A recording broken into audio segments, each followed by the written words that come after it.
Hello guys, welcome to career mentors. तो हम आ गए अपने 8 लेक्चर के साथ फिजिक्स के। ठीक है, तो लास्ट लेक्चर में हमने ओम्स लॉ डिस्कस किया था, जिसमें हमने बोला था कि भाई अकॉर्डिंग टू ओम, जो साइंटिस्ट था उसने क्या बोला कि किसी भी सर्किट में आप जितनी ज़्यादा बड़ी बैटरी लगाओगे, जितनी ज़्यादा पोटेंशियल की बैटरी लगाओगे, उतना ही ज़्यादा करंट जाएगा उसमें से। ठीक है, जितना ज़्यादा पोटेंशियल होगा, पोटेंशियल किसकी वजह से आता है? बैटरी की वजह से। तो जितना ज़्यादा पोटेंशियल डिफरेंस होगा अक्रॉस दी कंडक्टर, उतना ही ज़्यादा क्या होगा? करंट होगा। ठीक है, चलिए अब न्यूमेरिकल थोड़े से करते हैं। उसमें ये क्वेश्चन आ गया हमारे पास, 12 वोल्ट बैटरी, एक हमारे सर्किट में 12 वोल्ट की एक बैटरी लगी हुई है। ये बैटरी है 12 वोल्ट की। ठीक है, इसका पोटेंशियल दे दिया 12 वोल्ट। ठीक है, ये वी नाम की बैटरी लगी हुई है। अच्छा, connected across an unknown register. अब ये रजिस्टर क्या होता है? एक देखिए, मैं एक डिवाइस होती है, ठीक है, एक चीज़ होती है, डिवाइस भी नहीं बोलेंगे, एक टाइप का एक चीज़ होता है। यहाँ पर राइट साइड में आपको स्क्रीन में दिखेगा। ठीक है, ये रजिस्टर्स कुछ एक डिवाइसेस भी बोल सकते हैं आप। इनका ना फिक्स्ड पहले से ही कुछ रेजिस्टेंस होता है, जैसे 2 ओम का, 3 ओम का, 5 ओम का, 10 ओम का, और हम स्पेशली इनको लेके आते हैं। ठीक है, कि हमको चाहिए इतना रेजिस्टेंस चाहिए ताकि हम पर्टिकुलर अमाउंट ऑफ करंट चला सकें। देखो, आपने ये जो मैंने अभी आपको स्क्रीन में बताया था, जो रेजिस्टर्स बने थे, ये आपने देखा होगा कि आपके चिप्स, या आपने जब भी चिप्स मतलब आपने जब मदरबोर्ड खोला होगा, ठीक है, या किसी ने कंप्यूटर्स के अंदर या टीवी के अंदर ये इस टाइप की चीज़ें देखी होंगी। ठीक है, तो ये हम सर्किट्स में लगाते ही लगाते हैं खुद से। क्यों लगाते हैं? क्योंकि हमको एक पर्टिकुलर अमाउंट ऑफ करंट चाहिए होता है, तो उतना पर्टिकुलर अमाउंट ऑफ रेजिस्टेंस चाहिए होगा। ठीक है, उसके लिए हम लगाते हैं। तो एक रेजिस्टर लगा हुआ है यहाँ पे सर्किट में। कितना रेजिस्टेंस है उसका? रेजिस्टेंस भी दे रखा है 2.5 मिली। अच्छा सॉरी, ये दिया ही नहीं है, रेजिस्टर तो दिया ही नहीं है, रेजिस्टेंस तो निकालना है रेजिस्टर का। मान लो ये आर नहीं दिया हुआ, और बोल रहा है कि यहाँ पे करंट जा रहा है सर्किट में। तो करंट जाना है तो कोई एमीटर होगा, और एमीटर कितनी रीडिंग दे रहा है? तो यहाँ पे जो आई जा रहा है वो कितना जा रहा है? 2.5 मिली एम्पियर। ठीक है, अब एक चीज़ देखो, क्या क्या दे रखा है आपको?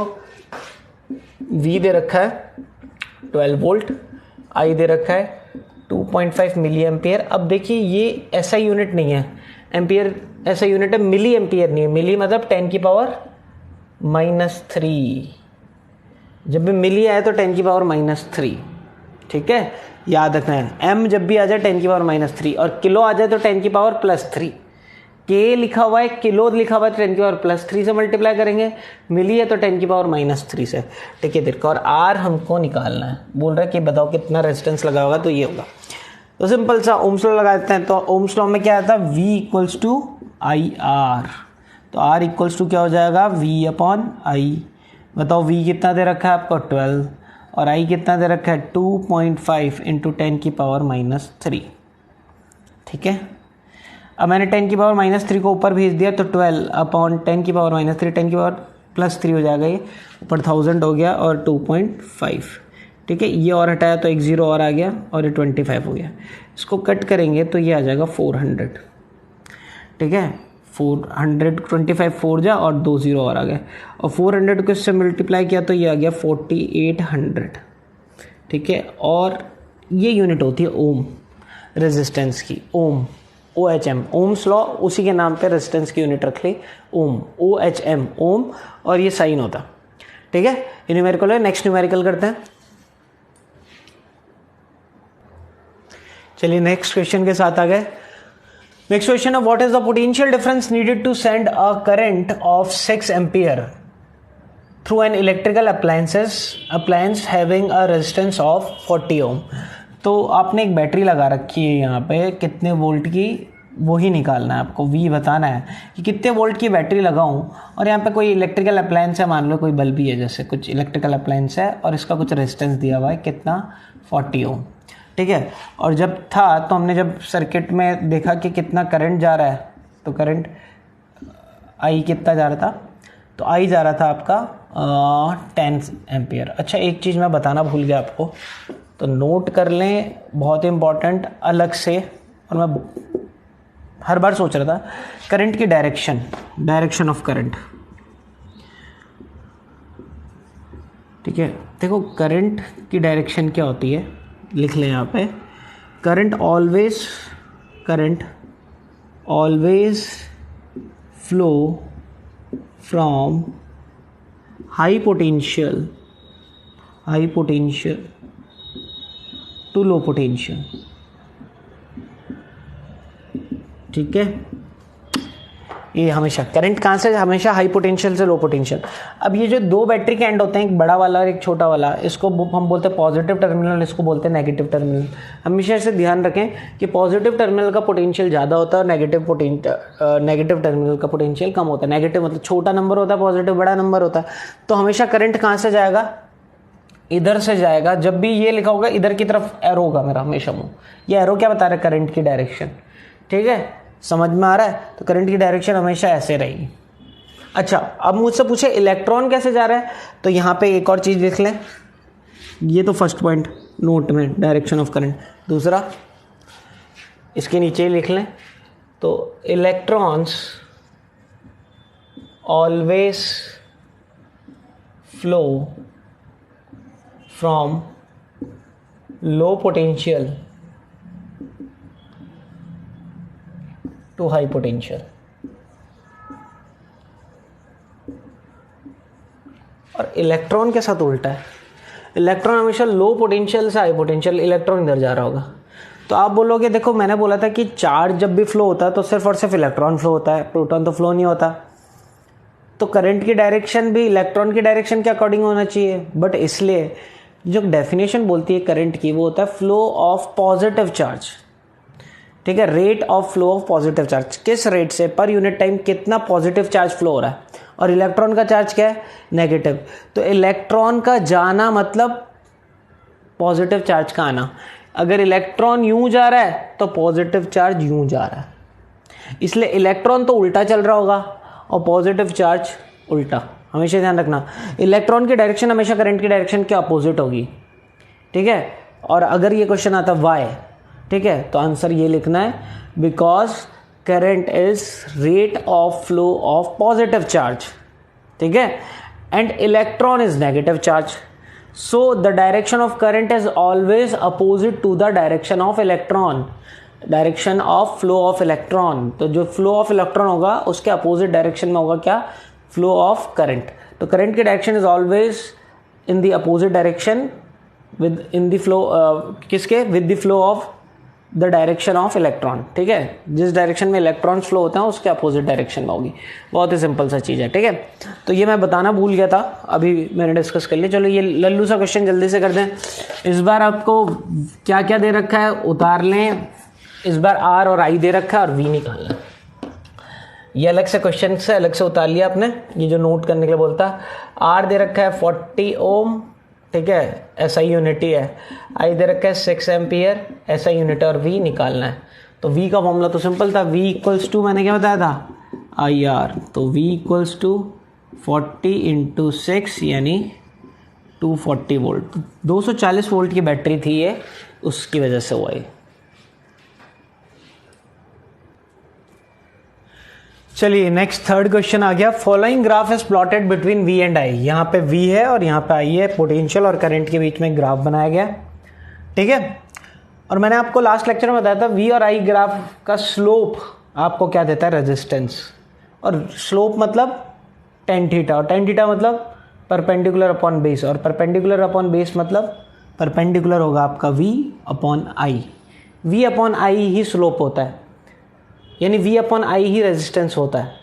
तो क्वेश्चन में पूछ के रहा है what should be the value of v upon I. v upon I पूछ रहा है, यानी रेजिस्टेंस पूछ रहा है।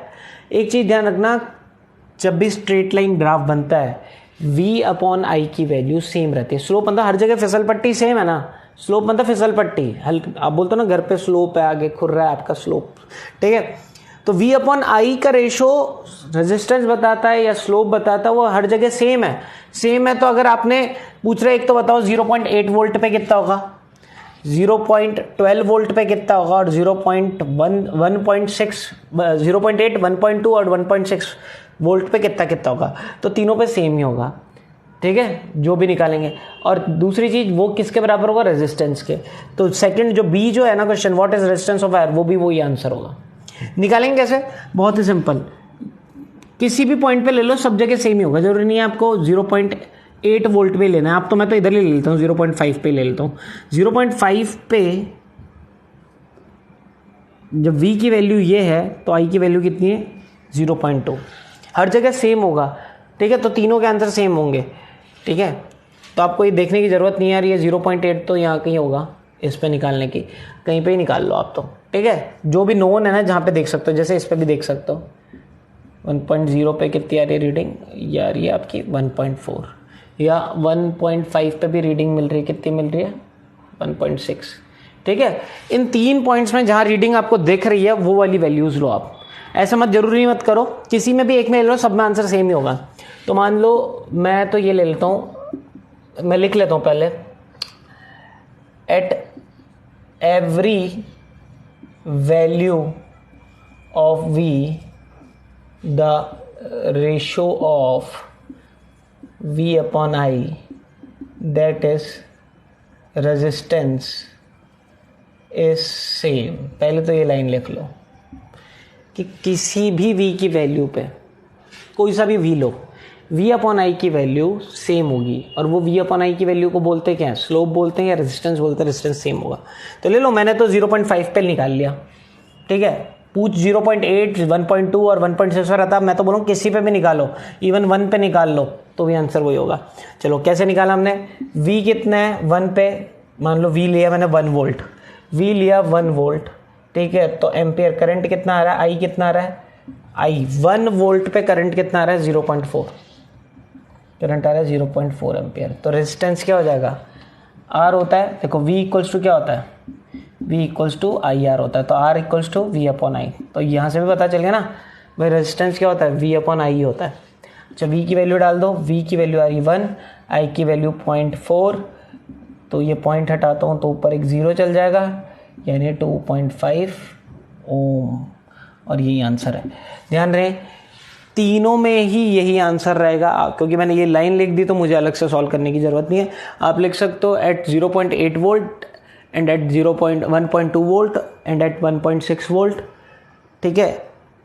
In all these 3 points the resistance value is same, और कितनी होगी, V upon I value is same, और कितनी होगी 2.5 ओम। क्यों, मैंने इस लाइन में बता दिया, और बी का आंसर भी यही है, ठीक है।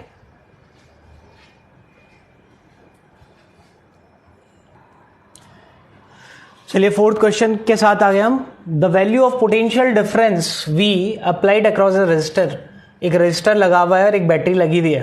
जो हमने सर्किट बनाते हैं ना, एक रेजिस्टेंस बना लेना और एक नीचे बैटरी बना देना और एक एमीटर भी लगा रखा था। तो हमको रेजिस्टेंस पता नहीं है कि कितने ओम का रेजिस्टेंस है, और V और I दे रखा है आपको। जब आपने बैटरी इतने की रखी तो करंट ये आ रहा था, जब इतनी रखी तो करंट ये आ रहा था, जब इतनी रखी तो करंट ये आ रहा था, जब इतनी रखी तो ये आ रहा था। आपको क्या क्या करना है, एक तो ग्राफ बनाना है VI का, बहुत ही सिंपल, हमेशा याद रखना आपके कोर्स में VI ग्राफ जब भी बनेगा स्ट्रेट बनेगा, स्ट्रेट लाइन बनानी है बस, एक V और I और एक स्ट्रेट लाइन।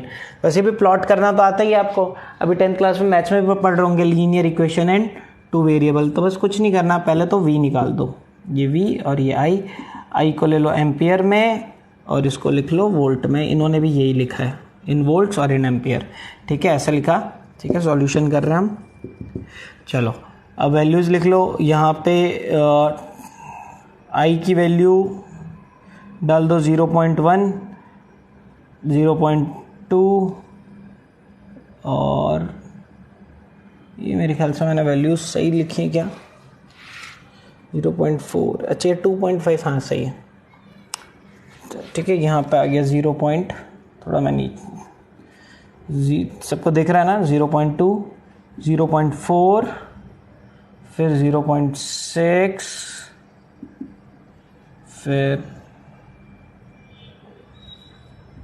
ठीक है थोड़ा दूरी पे 0.6, फिर 0.8 और 1। अभी जरूरी नहीं था सबको शो करना, ठीक है। अच्छा अब एक स्ट्रेट लाइन बना दो, ज़्यादा दिमाग मत बनाना आप, तो ये लगा दो बस ऐसे, और अब वैल्यूज़ लिख लो यहाँ पे, इसके साथ, इसके साथ, इसके साथ, इसके साथ, ऐसे बस इसको खींच लो, ठीक है। ये बना लिया आपने।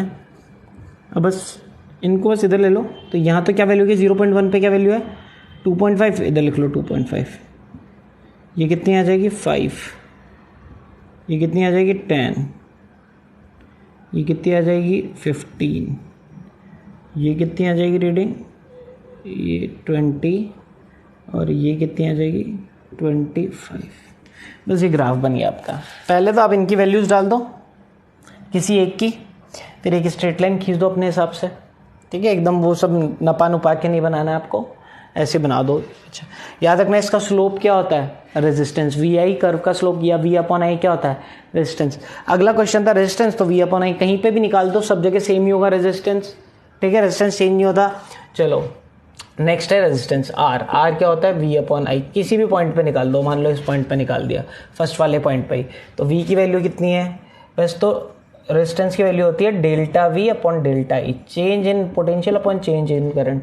बट आप अभी तो वी अपॉन आई लिख लो आप, या एक चीज़ लिख लो यहाँ पे V2 माइनस V1 जो करेक्ट लिखो आप, ठीक है, I2 माइनस I1।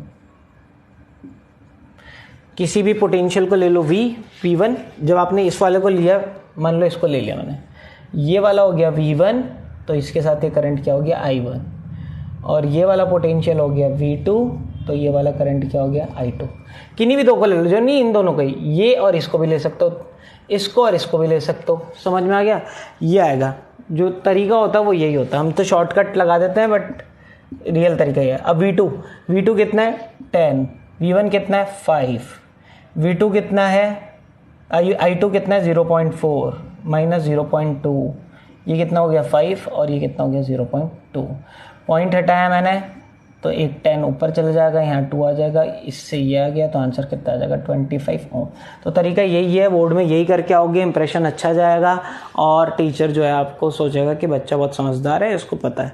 डेल्टा मतलब चेंज, डेल्टा मतलब चेंज मतलब final minus initial. Final second को मान लिया और इनिशियल पहले वाले को मान लिया। हमेशा याद रखना V2 I2 जो है ना, राइट वाले को लेना, पहले वाले को V1 और I1 ही लेना। मतलब अगर मैं इसको लूँगा और इसको लूँगा, इन दोनों को लूँगा, तो इसको V1 I1 और इसको V2 I2। अगर मैं इसको और इसको लूँगा तो इसको V2 I2, इसको V1 I1। समझ में आ रहा है? ठीक है, ये क्वेश्चन हो गया आपका। नेक्स्ट क्वेश्चन पे जाता है। तो नेक्स्ट क्वेश्चन नहीं करेंगे, नेक्स्ट जो है टॉपिक करेंगे, ठीक है। और नेक्स्ट टॉपिक क्या है, लिखे, factor affecting resistance of resistor. किन किन फैक्टर्स पे डिपेंड करता है रेजिस्टेंस, ठीक है। देखो, factors on which resistance depend.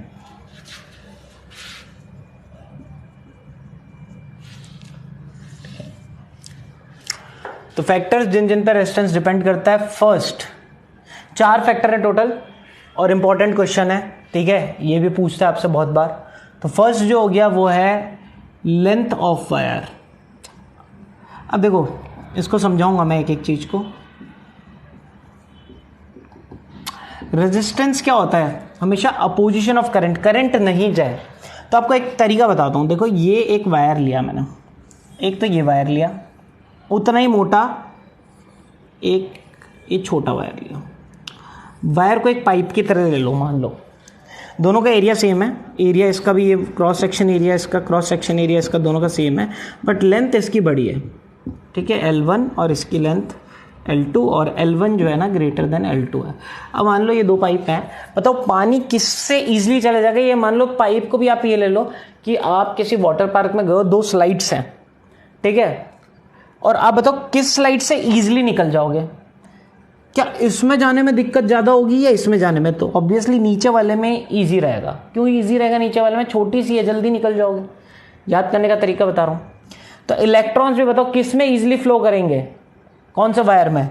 इसमें ईजी फ्लो कर लेंगे, इसमें ईजी फ्लो कर लेंगे, इसमें ईजी फ्लो कर लेंगे, छोटा वायर है। यानी लेंथ जितनी कम करंट उतना ज़्यादा, और करंट जितना ज़्यादा रेजिस्टेंस उतना कम। अब मेरे को बताओ वापस से, करंट किस में ज़्यादा होगा? इसमें करंट I1 जा रहा है, इसमें करंट I2 जा रहा है, तो बताओ I1 बड़ा होगा या I2 बड़ा होगा? I1 बड़ा होगा। अब बताओ जहाँ करंट ज़्यादा वहाँ रेजिस्टेंस कम होती है। तो आर मान लो इधर का रेजिस्टेंस R1 है और इसका रेजिस्टेंस R2 है, तो बताओ R1 बढ़ा या R2 बढ़ा? तो R1 क्या हो जाएगा, सॉरी ये तो उल्टा लिख दिया, I2 ज़्यादा होगा, करंट इसमें अच्छी तरीके से फ्लो हो जाएगा। तो पहले केस में I2 is greater than I1, sorry गलती हो गई थी मेरे को, तो I2 is greater than I1। और दूसरा रेजिस्टेंस किसका ज़्यादा? इसका ज़्यादा, क्योंकि ये करंट को फ्लो नहीं करने दे रहा, I1 कम आ रहा है, तो R1 ग्रेटर देन R2। ये समझ में आया? यानी हमेशा याद रखना, लेंथ ज़्यादा तो रेजिस्टेंस ज़्यादा, इन दोनों में लेंथ किसकी ज़्यादा है? इसकी, तो इस रेजिस्टेंस भी इसकी ज़्यादा, हमेशा दिमाग में बैठा लें। तो लेंथ ऑफ द वायर पे डिपेंड करता है रेजिस्टेंस। ये सब डायग्राम नहीं बनाना है आपको डायरेक्टली लिखना है R is directly proportional to L, बस। ठीक है, ये हमारा फर्स्ट फैक्टर हो गया। किस पे डिपेंड करता है रेजिस्टेंस? पहली चीज़ लेंथ में।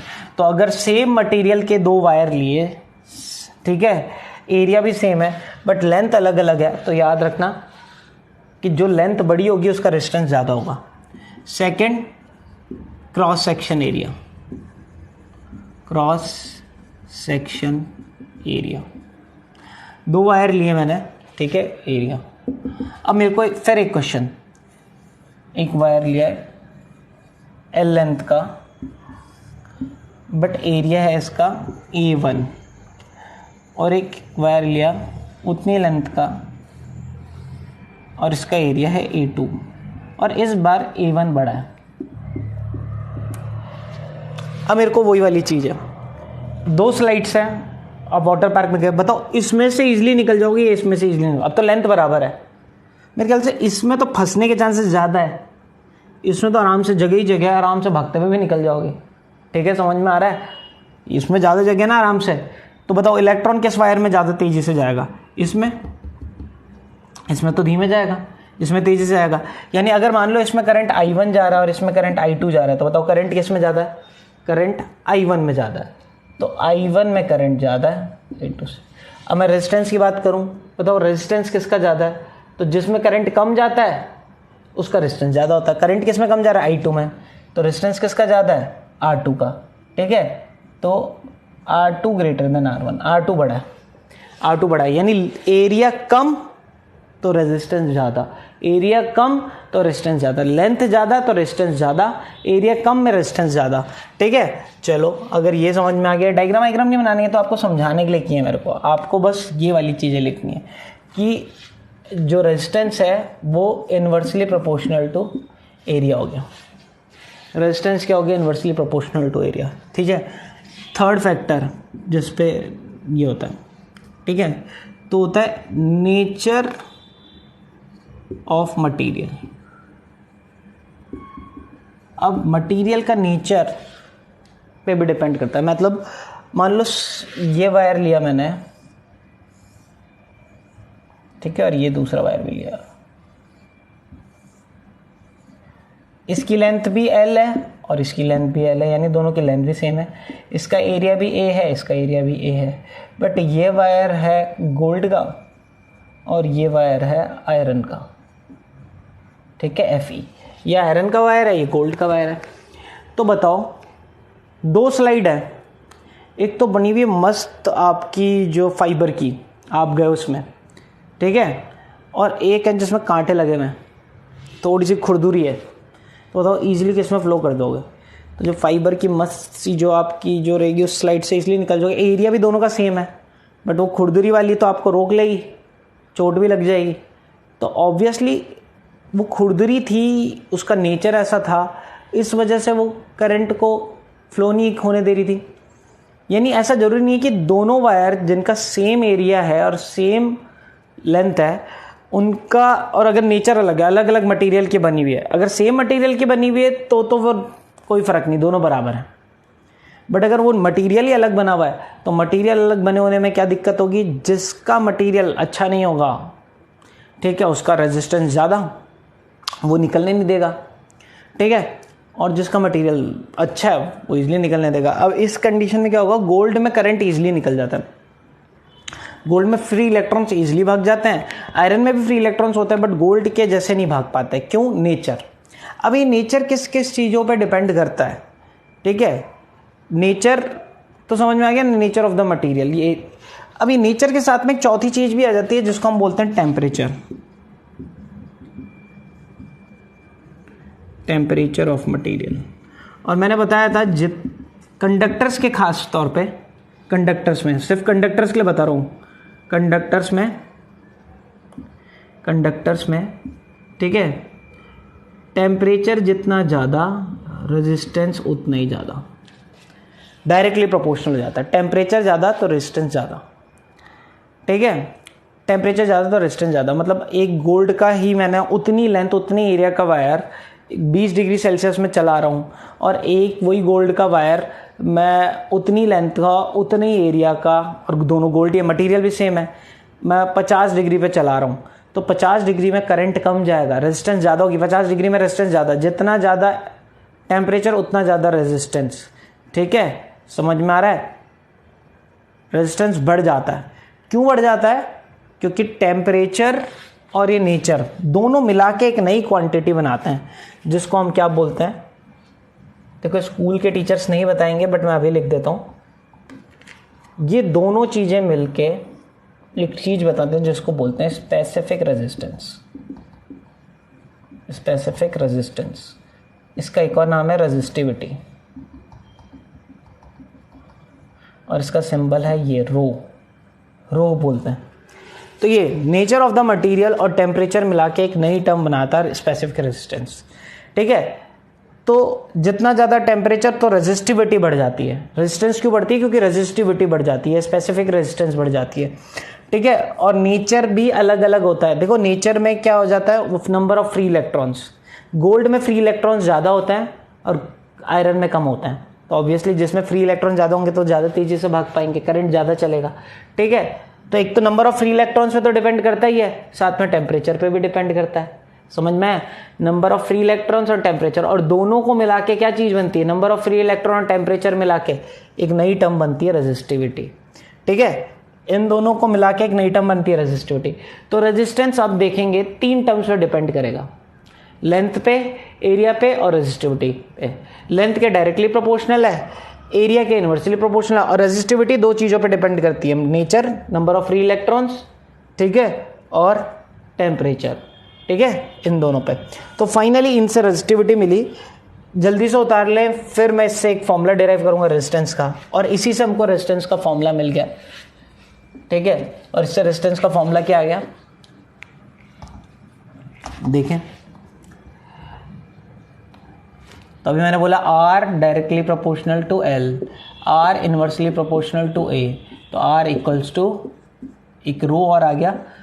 रो मैंने बताया ना, रो से क्या समझ में आता है, नेचर ऑफ द मटेरियल और टेम्परेचर, इन दोनों से मिलके रो बनता है, ठीक है। इसीलिए जब रेजिस्टिविटी देखोगे, अलग अलग टेम्परेचर पे अलग अलग रेजिस्टिविटी होगी। टेम्परेचर चेंज करोगे तो रेजिस्टिविटी चेंज हो जाएगी। इसलिए आप जब बुक देखोगे, एनसीईआरटी देखोगे या जो भी बुक देखोगे, आपको जो रेजिस्टिविटी दी होगी, यानी नंबर ऑफ फ्री इलेक्ट्रॉन्स कम या ज़्यादा हो जाता है टेम्परेचर की वजह से, ठीक है। तो टेम्परेचर भी लिखा होगा, resistivity of carbon at 20 degree Celsius, ऐसा लिखा होगा 20 डिग्री सेल्सियस। ये भी बताना पड़ेगा कब, तो टेम्परेचर भी बताना पड़ेगा, और उसके according number of free electrons के अकॉर्डिंग रेजिस्टिविटी आती है, नेचर ऑफ के अकॉर्डिंग ये आ गया, लेंथ और एरिया, इन 3 चीज़ पे रेजिस्टेंस डिपेंड करता है। तो ये रेजिस्टेंस का फॉर्मूला हो गया। रो क्या बताया मैंने, ध्यान रखें यहाँ पे रो क्या है, स्पेसिफिक रेजिस्टेंस बोलते हैं इसको, ठीक है। और दूसरा चीज नाम क्या है, resistivity,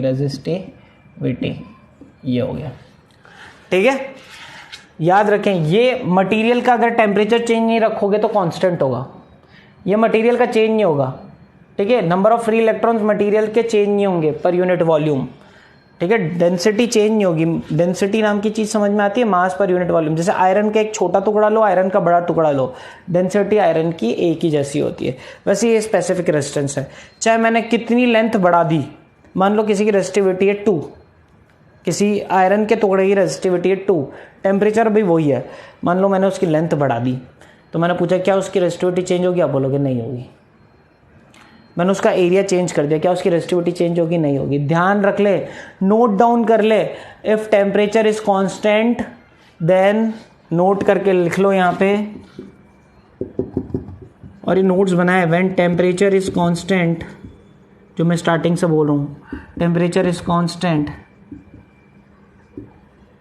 then resistivity of a given material is also constant. ठीक है, रेजिस्टिविटी भी चेंज नहीं होगी, चाहे इवन इधर लिख लो, इवन इफ वी इंक्रीज और डिक्रीज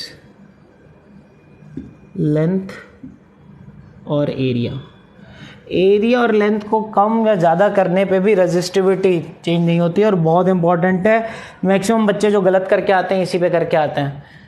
स्कूल में क्वेश्चन पक्का आएगा कि लेंथ बढ़ा दी, बताओ रेजिस्टिविटी पे क्या फ़र्क पड़ेगा। बच्चा लिखेगा लेंथ डबल कर दी तो रेजिस्टिविटी डबल हो जाएगी, लेंथ आधी कर दी तो रेजिस्टिविटी आधी हो जाएगी। गलत, रेजिस्टिविटी को लेंथ से कोई फ़र्क नहीं पड़ता, एरिया से कोई फ़र्क नहीं पड़ता। बच्चे क्या दिमाग लगाते हैं, देखो रेजिस्टिविटी का फॉर्मूला अगर मैं निकालूं तो रेजिस्टिविटी का फॉर्मूला यहाँ से क्या आ जाएगा, ठीक है, ये उतार लिया होगा, इसके नीचे लिखना रेजिस्टिविटी का फॉर्मूला क्या हो जाएगा। अब रो का फॉर्मूला क्या हो जाएगा, ए को इधर भेज देते हैं, एल को इधर भेज देते हैं, तो rho equals to R into A upon L. तो अगर मैं बोलूँगा एरिया बढ़ा दिया मैंने तो लोग सोचते हैं रेजिस्टिविटी बढ़ जाएगी उस मटेरियल की, नहीं बढ़ेगी। ठीक है, एरिया बढ़ाओगे ना आप तो एक्चुअली में रेजिस्टेंस कम हो जाएगा उसका।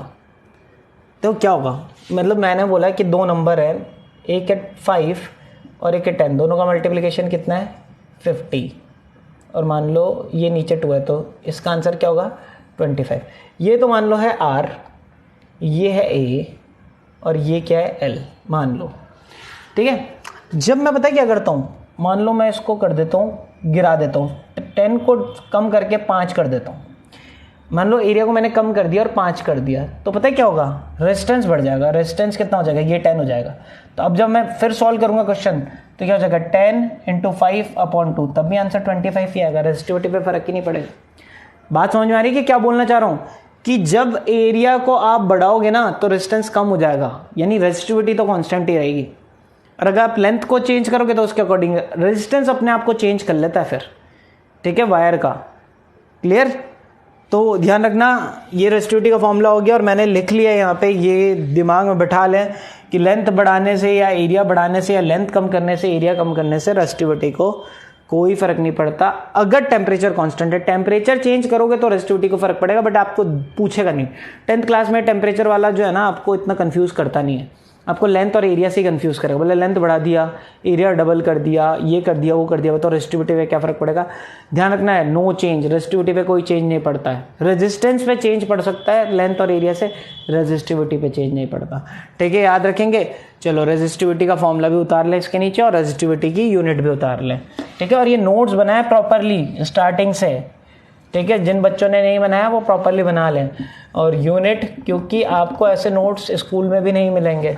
एक एक न्यूमेरिकल मैं करा रहा हूँ आपको, अच्छे अच्छे न्यूमेरिकल इतना पढ़ लेना, अगर इससे बाहर पेपर आ गया ना तो देख लेना नहीं आएगा।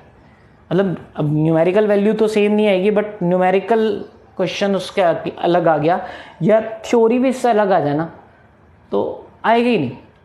ठीक है, तो इसलिए बोल रहा हूँ इनको प्रॉपर लेना, रिविजन भी इन्हीं को ही करना है आपको।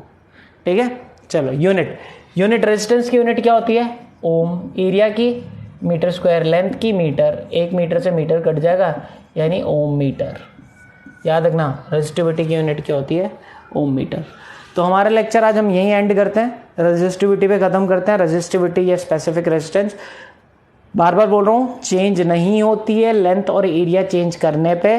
ठीक है, कांस्टेंट रहती है, सिर्फ टेम्परेचर पे डिपेंड करती है, बट वो आपसे पूछेगा नहीं। वो 12th क्लास में टेम्परेचर से इफेक्ट देखते हैं, 10th क्लास में आपसे पूछेगा नहीं। लेंथ और एरिया से जरूर पूछेगा, फ़र्क मत कर देना। लोग ये फॉर्मूला यूज़ करते हैं, एरिया डबल तो रेजिस्टिविटी डबल बोल देते हैं, लेंथ ट्वाइस तो रेजिस्टिविटी आधी बोल देते हैं, जबकि कुछ फ़र्क नहीं पड़ेगा, नो चेंज। ठीक है, ध्यान रहेगा।